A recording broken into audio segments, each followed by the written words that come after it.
Hello students, welcome to my पाठशाला।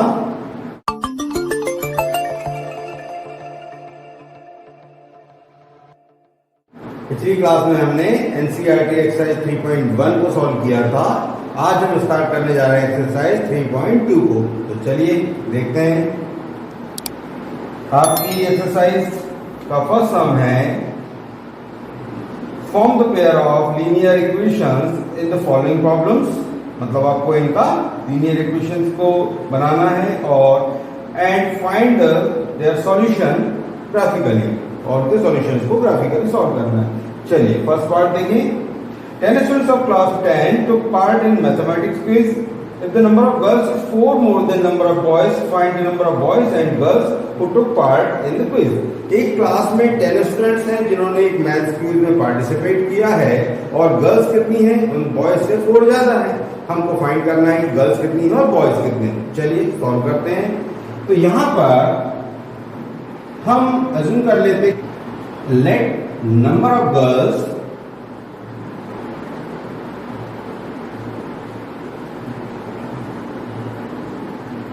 be x and number of boys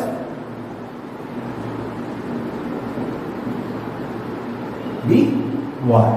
girls हमारे पास हो गई x एंड बॉयज कितने हो गए y। अब जो हमारे क्वेश्चन में कंडीशन क्या दी है?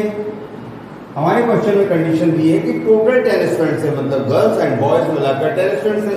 तो ये हो गए हमारे पास गर्ल्स, ये हो गए boys. Girls plus boys means 10, मतलब x plus y equal 10। Equation number 1 ready. ठीक है, चलिए।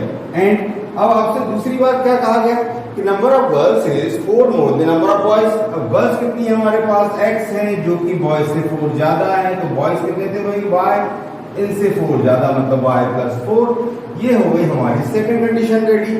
हमारे दोनों इक्वेशन तैयार है, इनको ग्राफिकली सॉल्व करते हैं। चलिए, तो मैं ले रहा हूं इक्वेशन नंबर 1। इक्वेशन नंबर 1 मेरे पास था x प्लस y इक्वल्स 10। मैं यहां पर y को ट्रांसपोज कर रहा हूं, तो क्या होगा? x equals 10 minus y।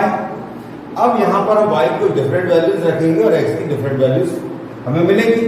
अगर मैं यहां पुट कर दूं इफ y इक्वल्स 5, तो x की वैल्यू क्या होगी? 10 माइनस 5, मतलब x इक्वल मेरे पास कितना आ गया? ये 5। अगर मैं यहां पर y की वैल्यू को 6 पुट करूं तो मुझे x की वैल्यू क्या मिलेगी? 10 माइनस 6 मींस x इक्वल्स मुझे मिल गया 4। तो मेरी जो ये लाइन थी इसके पॉइंट्स मुझे क्या क्या मिले हैं? x and y। ठीक है, जब मैंने y की वैल्यू 5 पुट की मुझे x की वैल्यू 5 मिली। जब मैंने y की वैल्यू 6 पुट की मुझे x की वैल्यू 4 मिली। चलिए, अब मैं क्वेश्चन नंबर 2 को यूज कर रहा हूं। और क्वेश्चन नंबर 2 ये ऑलरेडी किस फॉर्म में? x equals y plus 4। यहां पर अगर मैं y की वैल्यू 2 पुट कर देता हूं तो मुझे क्या मिलेगा? x equals 2 plus 4, so x equals 6। And अगर मैं यहां पर y की वैल्यू, चलिए मैं यहां पुट करता हूं 3, तो मुझे x की क्या वैल्यू मिलेगी? 3 प्लस 4, मतलब x इक्वल्स मेरे पास हो गया 7। यानी ये आ गए मेरे पॉइंट्स x एंड y।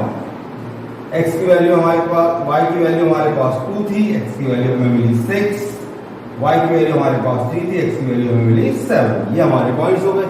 चलिए ग्राफिकली प्रेजेंटेशन करें। अब यहां पर आप देख रहे हैं कि y की जो x की मैक्सिमम वैल्यू 7 है और y की वैल्यू मैक्सिमम 6 है। तो उसी के अकॉर्डिंग हम हमारा कार्टेशियन प्लान बनाएंगे। ये मैंने बना दिया कार्टेशियन प्लान। यहां पर मुझे x की मैक्सिमम वैल्यू 7 चाहिए। चलिए मैं ले लेता हूं 1 2 3 4 5 6 7 एंड 8। This side -1 -2। y की मैक्सिमम वैल्यू हमारे पास है 6। चलिए 1 2 3 4 5 एंड 6 एंड 7 here -1 -2। चलिए हम फर्स्ट पॉइंट प्रेजेंट करें x5 y5। तो x5 y5 को मिलाने वाला पॉइंट हमारा x की 5 लाइन कहाँ होगी? यहाँ। y का 5 कहाँ होगा? मतलब ये जो पॉइंट आएगा ये लगभग हमारा यहाँ आएगा। Second x4 y6, x4 y6 मतलब ये पॉइंट हमारा लगभग यहाँ आएगा। तो इन दोनों को ज्वाइन करती हुई एक लाइन आप ड्रॉ करेंगे। तो लाइन का इक्वेशन क्या था हमारे पास, लिख दीजिए x प्लस वाई इक्वल्स 10। अब हम बात करते हैं सेकेंड पॉइंट, सेकेंड लाइन के पॉइंट्स, x6 y2, ये हो गया x6 एंड y2, मतलब मेरे पास ये पॉइंट इस तरीके से होगा। देन x7 y3, तो ये पॉइंट लगभग मेरा इस लाइन पर होगा। चलिए इनको मिलाती लाइन हम ड्रॉ करें। लाइन का इक्वेशन क्या था, x इक्वल y प्लस 4। तो यहां पर आपको क्लियर नहीं दिख रहा है हमारी दोनों लाइन कहां इंटरसेक्ट कर रही है, x equal 7 and y equal 3 पर। x equal 7 and y equal 3, तो यही हमारा सॉल्यूशन है। मतलब हमारे पास नंबर ऑफ गर्ल्स कितना हुआ, number of girls equal 7 and number of boys equals 3। तो क्लियर है कि number of girls is 4 more than boy and दोनों का सम कितना हो गया 10। तो ये हमारा फर्स्ट सम। चलिए इसका आप स्क्रीनशॉट ले लीजिए।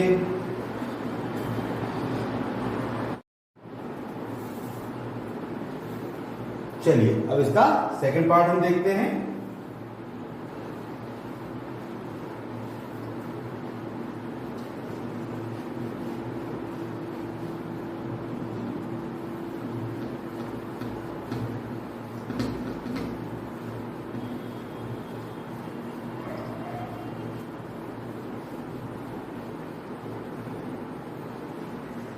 सेकेंड पार्ट है हमारे पास 5 pencil and 7 pens together cost ₹50, where 7 pencils and 5 pens together cost ₹46. Find the cost of 1 pencil and the 1 pen. मतलब हमारे पास कुछ पेंसिल्स हैं और कुछ पेन हैं, उनकी कॉस्ट हमें दी है।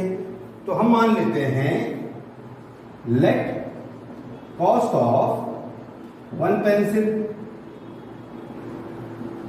B x rupees and cost of 1 pen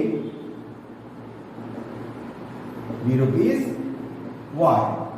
अब हमारे क्वेश्चन में क्या लिखा हुआ है, हमारे क्वेश्चन में लिखा हुआ है कि 5 पेंसिल एंड 7 पेन।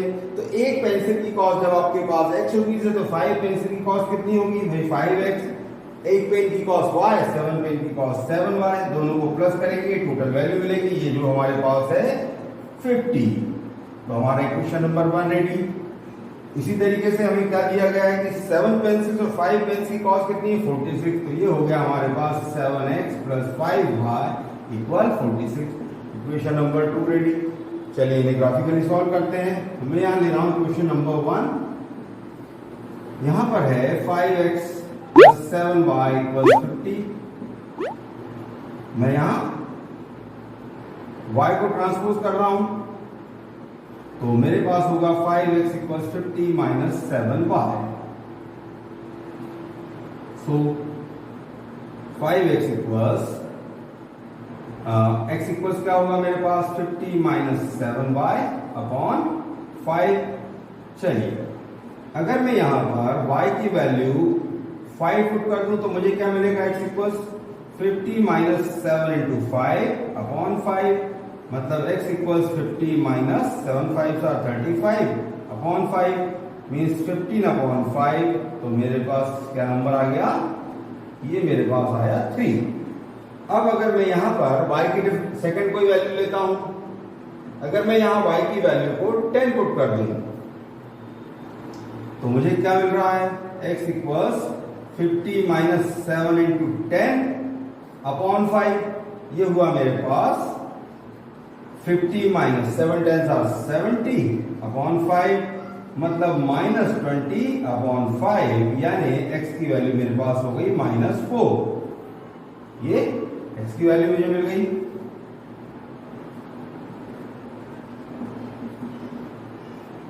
तो मैं यहां पर एक बॉक्स में इन वैल्यूज को लिख लेता हूं। जब हमने y की वैल्यू 5 पुट की थी, x की वैल्यू हमें मिली थी 3, और जब y की वैल्यू हमने 10 पुट करी है, हमें x की वैल्यू मिली माइनस 4। चलिए सेकेंड इक्वेशन को देखते हैं। Second equation? हमारा सेकंड इक्वेशन है 7x प्लस 5y इक्वल्स 46। चलिए मैं यहाँ y को ट्रांसपोज करता हूं तो मेरे पास क्या होगा, 7x इक्वल्स 46 माइनस 5y, मतलब x की वैल्यू क्या होगी मेरे पास, 46 माइनस 5y अपॉन 7। चलिए अब अगर मैं यहाँ y की वैल्यू देखिए मैं अगर यहाँ पर -2 पुट करूं तो क्या होगा, 2 5 10, 46 में 10 प्लस करेंगे आपके पास आएगा 56, जो 7 से डिविजिबल होगा। तो मैं यहाँ y की वैल्यू कितनी पुट कर रहा हूँ, -2, तो x कितना होगा मेरे पास, 46 minus 5 into -2 upon 7 means x equals 46 plus 10 upon 7, 56 by 10।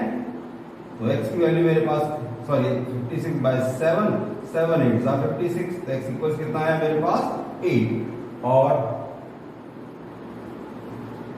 अगर मैं यहां y की वैल्यू 5 पुट कर दूं तो क्या होगा,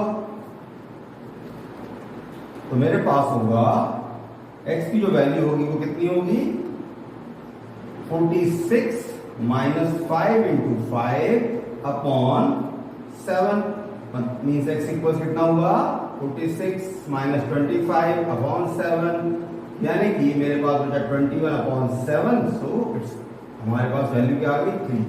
चलिए तो हमारे पॉइंट्स क्या हुए, जब हमने यहाँ पर y की वैल्यू को -2 पुट किया था तो x की वैल्यू हमें क्या मिली थी, हमें मिली थी वैल्यू 8, और जब y की वैल्यू हमने 5 पुट की तो x की वैल्यू हमें मिली 3। यहाँ आप देखें x की मैक्सिमम वैल्यू मेरे पास है 8, y की मैक्सिमम वैल्यू है मेरे पास 10। चलिए पार्टीशन 10 पर हमसे ट्राई करें।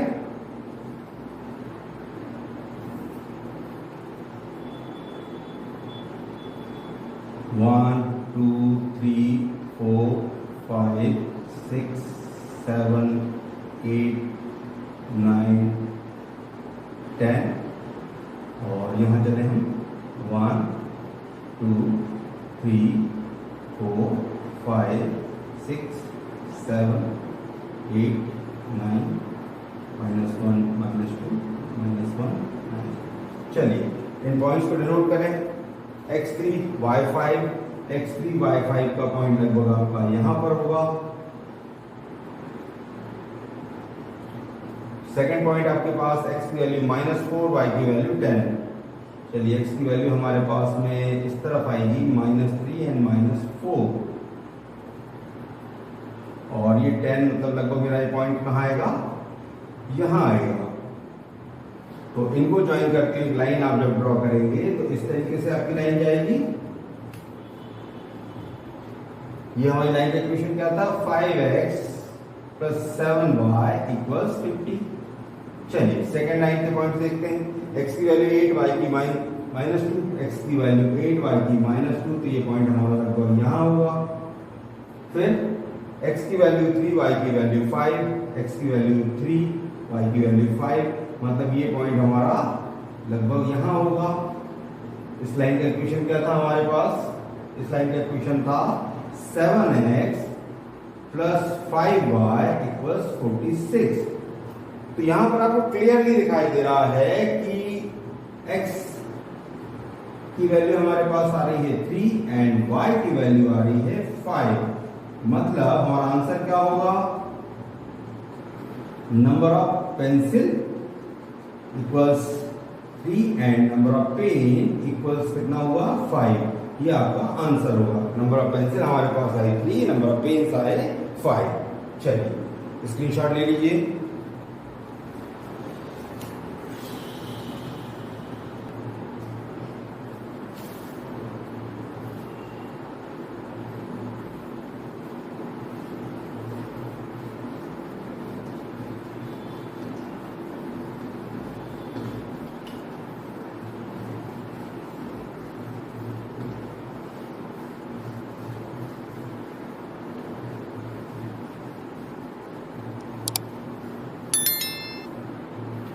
चलिए नेक्स्ट सम हमारा है, on comparing the ratio a1 upon a2, b1 upon b2 and c1 upon c2, find out whether the lines representing the following pair of linear equations intersected at a point are parallel और coincident।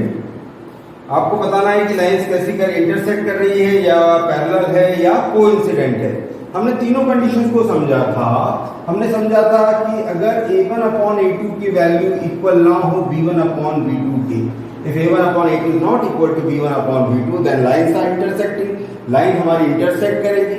Second condition हमने देखी थी, a1 upon a2 is equals b1 upon b2, but it not equals c1 upon c2। This was condition for parallel lines। इस condition में हमारी lines कैसी होगी, parallel होगी। और थर्ड कंडीशन हमने देखी थी, a1 upon a2 equals b1 upon b2 equals c1 upon c2। तो अगर हमारे पास तीनों कोएफिशिएंट्स का रेशियो अगर सेम है, तो उस कंडीशन में हमारी लाइन कैसी होगी, कोइंसिडेंट लाइंस होगी। चलिए चेक करते हैं।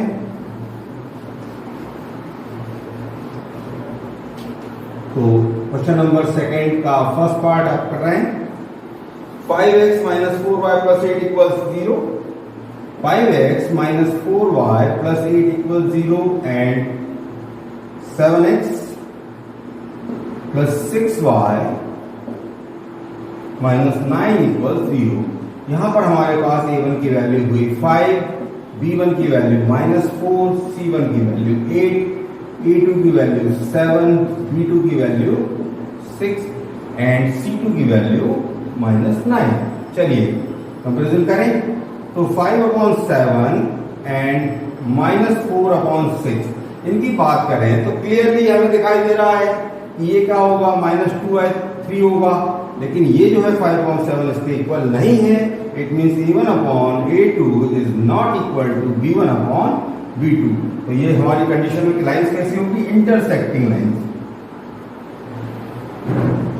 लाइंस कैसी होगी, इंटरसेक्टिंग लाइंस होगी। तो देखा आपने a1 upon a2 की वैल्यू यहाँ पर हमारे पास कैसी थी, b1 upon b2 के इक्वल नहीं थी, तो लाइंस हमारी इंटरसेक्टिंग हुई। तो बाकी के दोनों पार्ट्स को आपको इसी तरीके से सॉल्व करना है और चेक करना है कि वो लाइन पैरेलल होगी, कोइंसिडेंट होगी या इंटरसेक्टिंग होगी। बाकी के आगे नेक्स्ट क्वेश्चन को हम अगली क्लास में करेंगे। अगर आपको हमारा वीडियो पसंद आया हो तो लाइक शेयर एंड सब्सक्राइब करिए। Thank you.